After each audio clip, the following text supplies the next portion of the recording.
அவருக்கு வந்து வேற வேலை இல்லை, அதனால விமர்சனம் வைக்கிறாரு. அதுக்கு நான் கவலைப்படல. அவருக்கு வந்து வேற வேலை இல்லை, அதனால விமர்சனம் வைக்கிறாரு. அதுக்கு நான் கவலைப்படல. கேட்டீங்களாப்பா? எதிர்கட்சிகளோட குற்றச்சாட்டு பத்தியெல்லாம் ஐயா ஸ்டாலினுக்கு கவலையே இல்லையா? அதாவது தமிழ்நாட்டில் தினம் தினம் பெண்களுக்கு எதிரான குற்றங்கள் அதிகமாகிட்டே தான் போகுது. இதை ஏன் ஐயா ஸ்டாலினால தடுக்க முடியலன்னு ரொம்ப நாளா ஒரு சந்தேகம் இருந்தது. இப்படி எதிர்கட்சிகள் சொல்லக்கூடிய குற்றச்சாட்டை பத்தி கவலையே படலன்னு சொன்னா எப்படி அந்த குறைகளை சரி பண்ண முடியும்? எப்படி குற்றங்களை தடுக்க முடியும்? அதான் ஐயா ஸ்டாலினோட ஆட்சியில குற்றங்கள் அதிகமாயிட்டே போகுது. இப்படி ஐயா எனக்கு எந்த கவலையுமே இல்லைன்னு புதுக்கோட்டையில நின்று பேசும்போது சென்னை அடையாறுல ஒரு சம்பவம் நடந்தது. அதை கொஞ்சம் பாருங்க.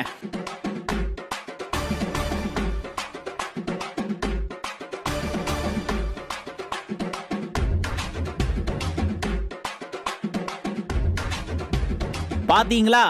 இரவு நேரத்துல ஒரு பெண் தூய்மை பணியாளர் வேலை பார்த்துட்டு இருக்காங்க. அவர்கிட்ட ஒரு இளைஞர் இப்படி பாலியல் சீண்டல்ல ஈடுபடுறாரு. சென்னையில மெயின் ரோட்ல பகிரங்கமா இது நடக்குது. அப்ப இங்க என்ன லட்சணத்துல பாதுகாப்பு இருக்குன்னு கொஞ்சம் யோசிச்சு பாருங்க. இதை தான் எடப்பாடி கே பழனிசாமி அவர்கள் கேள்வியா கேட்கிறாரு. நம்ம தமிழ்நாட்டு பெண்களுக்கு நடக்கிற இந்த கொடுமைகளை பத்தி தான் கோபப்படுறாரு. இது நடக்க கூடாதுன்னு தான் போராடிட்டு இருக்காரு.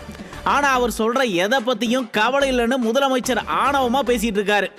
2.0 இன்னும் பயங்கரமா இருக்குன்னு இன்னைக்கு சொல்லியிருக்காருப்பா. ஒரு தடவை ஆட்சி பண்ண விட்டதுக்கு பெண்கள் ரோட்ல நடமாட முடியல. இவருக்கு இன்னொரு தடவை வாய்ப்பு கொடுக்கலாமா?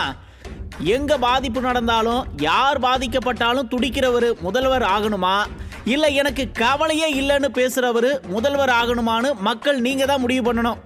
அட நான் சொல்லலப்பா, மக்கள் சொல்றாங்க.